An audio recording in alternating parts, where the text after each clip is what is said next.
Hello guys, in this video I'm going to show you how to change the language in Navitime. The first thing you need to do is enter the app.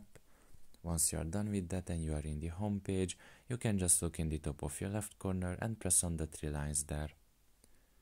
Once that is done, you can just press on language here and you can change it to any language that you can see on the list.